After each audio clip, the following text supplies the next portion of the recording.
Lions TV, happy Sunday. It is the international break, of course, but fear not. We've not a lot to do on a Sunday. I've gone deep, very deep. Preparation, and we're going to delve today back into the Lions on loan videos. I stopped doing them for a while. The reason being is I got a new job, and that is every Monday and Friday. So, yeah, can't do them on a Monday anymore. But as I said, no football yesterday. Gives me an opportunity to cover it, and that goes, of course, the international break, rules out the Championship and the Premier League, but covers anything from League One downwards, right down to the Conference South, which is exactly where I was yesterday at my hometown club, Welling United, watching Millwall loanee Arthur Penney, who had a very good game. Let's take a look at all 9 loanees from the den. Right, okay, I'm going to have one bash at this. There's 9 Lions on loan, and I'm pretty sure, well, I'm not that sure, but I'm going to have a go at telling you every single player that's on loan, what club they're playing for and what division that club is in. If you see a graphic on the screen, that means I've messed it up and I didn't manage to get through it. But here we go. Hayden, Muller, SPL, St Johnstone, League 2, Alex Mitchell, Leyton Orient, League 2, Isaac Olaofe, Sutton, League 2, Tyler Bury, Hartlepool, Conference Prem, Dan Moss, Yeovil, Conference Prem, Jayden Davis, Kings Lynn, Conference Prem, Junior, Tienza, Dover Athletic, Conference South, Ryan Sanford, Maidstone, Conference South, Arthur Penney, Welling United. Thank you very much and good night. That is the 9 Lions on loan. I've taken a liberty on this Sunday where I've got absolutely nothing to do, as you can probably tell, of putting the players into a team sheet so you can get a better understanding of who plays where. So there it is on the screen. Okay, Ryan Sanford in goal. Then it'll be 3 centre-backs currently out on loan. It will be Arthur Penney, right side of a 3, although he played left side of a 3 yesterday for Welling, Alex Mitchell and Hayden Muller. Then Junior Tienza, left wing back. I put Dan Moss right wing back. I didn't know whether to put him centre back, right side of centre back, left side of centre back, centre midfield up front. But he's right wing back there, and I'll explain that later on. Jayden Davis, central midfield, Tyler Bury and Isaac Olaofe up front. If I could make that into an 11 current players to put out on loan, to join those 9, I would put Dan Moss centre midfield. I'll put Sean O'Brien in the 10 because I don't know why he isn't out on loan. No disrespect to any of those players there.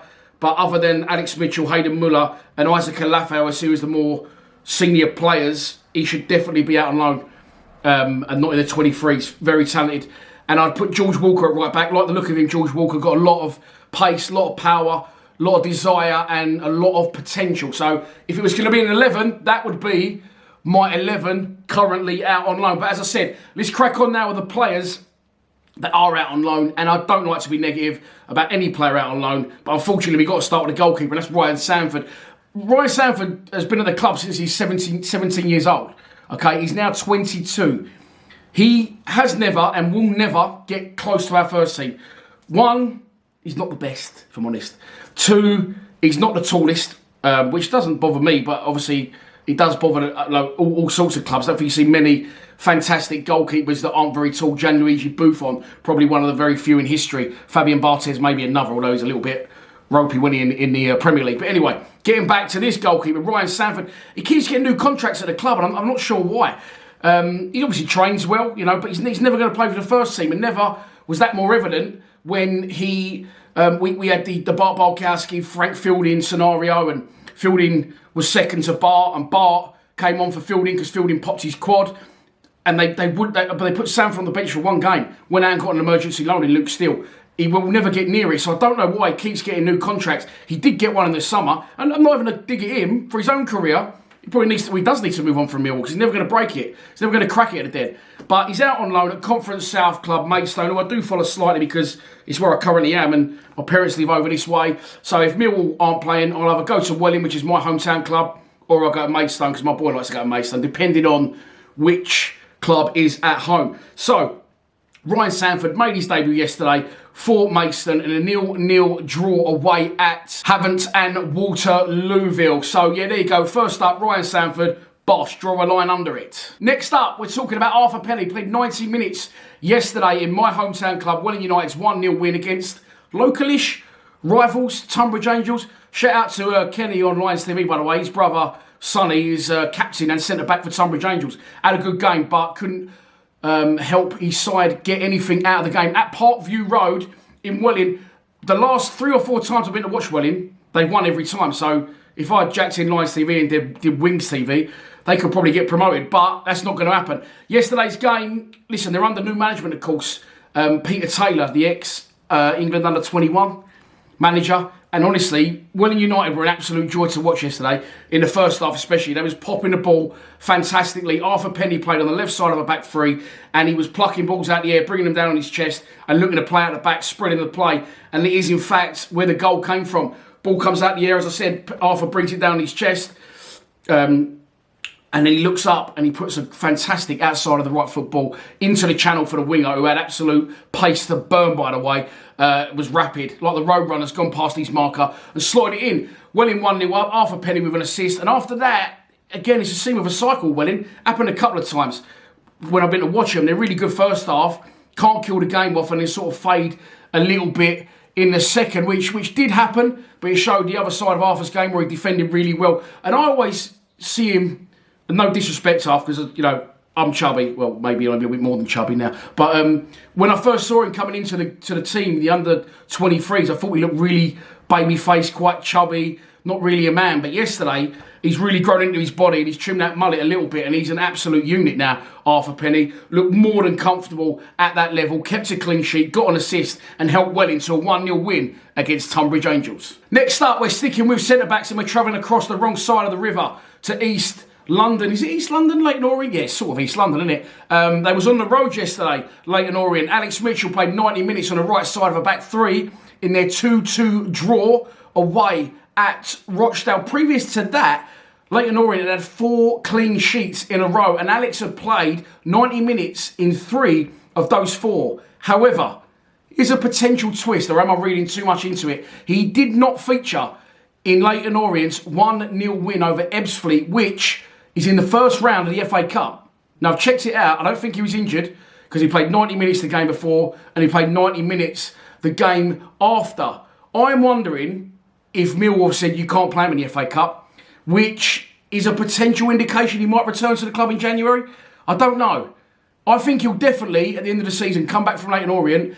Alex Pearce will get released because he's only got a 1-year deal, and I think we'll see Alex Mitchell come in and be in and around the first team. It will be brilliant for Alex to do that, of course, but he needs game time in the meantime, and he'll probably want game time when he comes back, and I think he'll get it as well, by the way, in some way, shape or form. But yeah, I kept half an eye on that last week, and I didn't say anything then, but to see him come back straight into the team in their 2-2 draw away at Rochdale yesterday suggests to me that Mill maybe have said, you know, don't quote me on it. Well, I've already said it, so you probably can.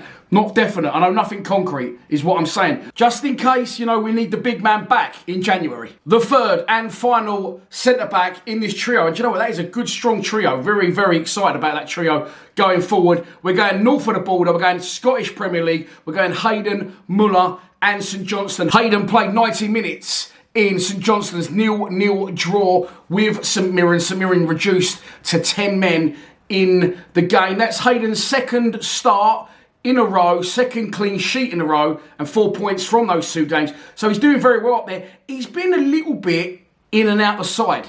Now, I'm pretty sure that's no reflection on his ability. Let's not forget, Scottish Premier League is, you know, it's a good standard. It's not Championship standard, but no disrespect to anyone in League 2. I'm assuming it's probably stronger than League 2. I'm thinking it's sort of the top end sides, a sort of mid to bottom Championship at a guess. So Hayden by far playing the most competitive level. I think that's what I'm trying to get at. Short story long. And as I said, he hasn't played loads. I think that's no reflection on his ability or his form. I'm convinced that's great man management from Callum Davison, looking after him and protecting him. I think it's also, you can factor into that, is their European run, well, their exploits, which are now over, of course. But yeah, lots of games, lots of pressure, lots of people coming in and out the side. And I think that Callum Davison's done a fantastic job. And I said he started the last 2 games with 2 clean sheets and 4 points from those 2. Will he start next Saturday against Celtic in the Scottish Cup semi-final? I fucking hope so, Callum. Put him in the side, mate.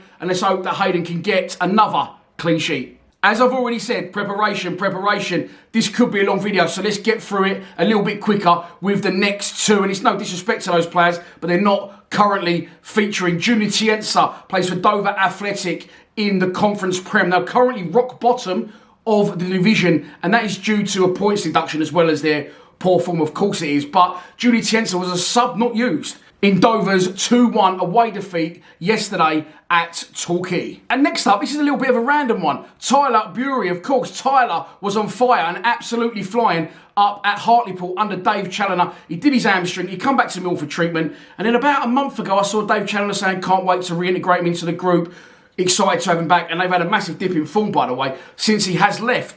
I looked at the team sheet yesterday just to see if he'd been near the bench yet, and when I've looked down a little bit further at the bottom, manager is someone else. He's not Dave Challoner. Dave Challoner has left the club, resigned from League 2 Hartlepool and gone to manage National Premier League side Stockport County. So I've absolutely no idea what's happened there. Maybe he's got allegiances to Stockport as a player. I remember him playing for Tranmere back in the day and having a big old long throw, but he's left the club. So now I don't know even if the loan still stands, does it? I don't know. I'm sure we'll find out in time. But in a minute, Tyler Bury not featuring for Millwall, Hartlepool or Stockport. Let's hope he can get back into match practice sooner rather than later and get back where he left off. Next up, we are sticking in the Conference Prem and we're sticking touch tight to Dover because Dover are rock bottom. Just above them in 23rd position are Kings Lynn. Where even is Kings Lynn? Is that up near Ipswich or somewhere like that, or on Norfolk Coast or something? I think that's where it might be. But Jayden Davis, I haven't done any of these shows yet since Jayden Davis has gone out on loan. So Jayden Davis, if you don't know a lot about him, is an under-23s player, big lump, powerful, aggressive, great feet, great deliveries. Can at times, I feel, make the wrong decisions, but he's still young and he's learning. He's a great player. I also think as well, by the way, I think a lot of our 23s, or a few of them, are getting used in the wrong positions. Sean O'Brien's been dropped back into central midfield. I think he's much more effective further up the pitch. Jayden has got fantastic feet, great feet, deliveries with both of them, quick feet as well, great football brain. But we play him sort of a wide winger for the 23s, and I don't feel it was effective when he did come back into the centre midfield against Charlton when I went to watch recently at Sparrows Lane. He was a lot more effective. I don't know where he's playing for Kings Lynn, but Kings Lynn are in absolute egg, bacon and bubble. They've lost 7 straight games, and yesterday Jayden come off the bench in a 6-2. Some goals in that one. 6-2 home defeat against Wrexham. But, you know, with Junior and with Jayden, I did think to myself, what is the point of sticking Junior out to someone like that? You know what I mean? He's not going to thrive. He's not going to gain confidence. And then I thought, you know, maybe they will. Maybe it's good to go and see the shit end of football. You know, where you're getting absolutely tanked every week. The fans hate you. The ground's shit. The facilities probably ain't the best. You've got points deductions. So maybe they'll gain valuable experience from it. Who knows? But Jayden Davis on loan at Kings Lynn. And they're in a bit of shit, but I don't really think it's his fault. He's only been there 3 games and they've lost 7 straight. Sticking with our third player in the Conference Premier, it is Dan Moss down in Somerset, and Yeovil, the ever versatile, ever present, ever fantastic, brilliant Dan Moss. Fantastic professional at such a young age. I don't know Dan Moss, but I imagine it'd be really captain sensible. Like, you know, goes to bed at the right time, does the right things. And that's not an insult, that's praise. Fair play. You know, an older head on young shoulders, I imagine him to be. Thanks to the News at Den, by the way, for posting a little article and a little catch-up with Dan in Yeovil, because he's played every minute of every game since he's been there and he's doing really, really well. But I wasn't sure what position he was playing in. Dan Moss has confirmed in that interview with News at Den that he's been playing at right back. He said right back. I'm assuming he means right wing back, and he's really enjoying it. He, of course, was at Burnley before he came to Millwall. And as I said, he can play holding midfield player. He can play central midfield, right wing back. I've actually seen him play left wing back as well, and anywhere across the back 3 or 4. So brilliant player to have. And with him now doing, you know, Yeovil doing all right in the Prem. They're holding their own. And I'm thinking now, Danny Macker only recognised right wing back at the club. Are we getting Dan Moss out here for the whole season? I think his loan was extended, actually, saying that last week. I think that's what the article was based around. So I'm thinking he's doing well in a side that are holding their own in the division. Dan Moss surely now must have one eye thinking, no other right backs at the club. Could he come in and be sort of understudy to Danny McNamara, especially as I've already said, he can play in 4 or 5 or 6 or 7 different positions. As always, 90 minutes for Dan Moss on Saturday, and he was booked in their 2-1 win over Eastleigh. And finally, Isaac Tanto Olaofe, the young Millwall prodigy, is ticking a lot of boxes. He's making a lot of people excited. I've shared it on social media this morning. If you haven't seen it, there's our Instagram.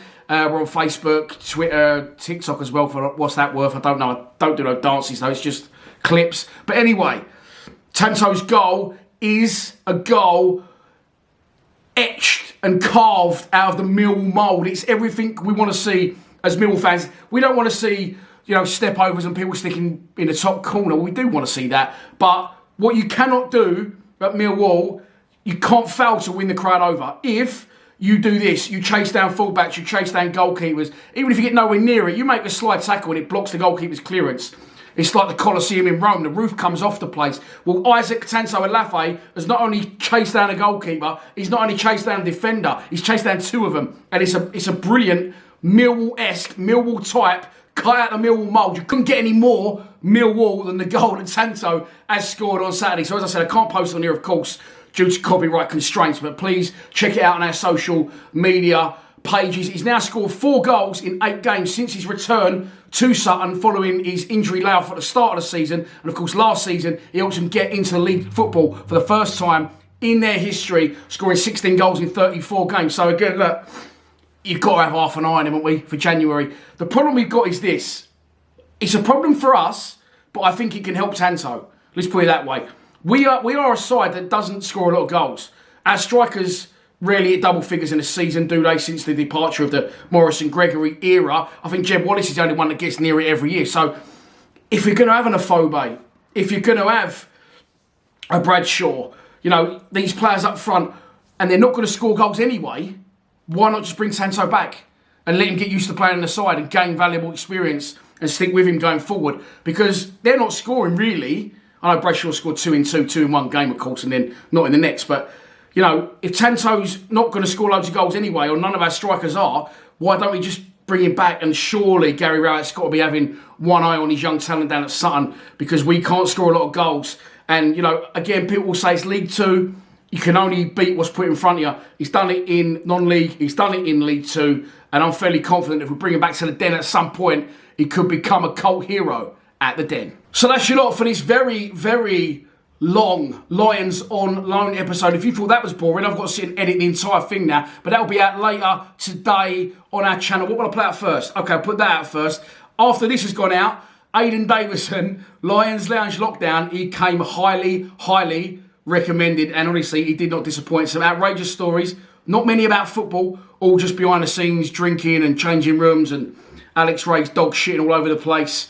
It's brilliant. So please watch that at 8 PM and also show Anton Rogan a little bit of love. I don't do those for the views, those videos. I do them because in my child memories, it's amazing to interview these people, and they're there really for me. I want to get to 100 episodes, and I've always going to have that to look back on, you know. To interview my childhood heroes, over 100 of them, will be amazing. I will get there. But yeah, the Anton Rogan one's out. The Hayden Davison one is out. They're both really good episodes. They may not have been massive players for the club, but they got some fantastic stories from in and around the crazy world of Millwall Football Club at that time, which is in the 90s, of course.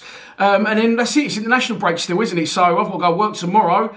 But I'll be bouncing around next week, trying to get another lockdown video in, possibly a Den debate, and definitely a preview show on Thursday for our trip to Middlesbrough. I've just made this video 2 minutes longer and giving myself even more work. Please enjoy your Sunday. Please subscribe to Lions TV.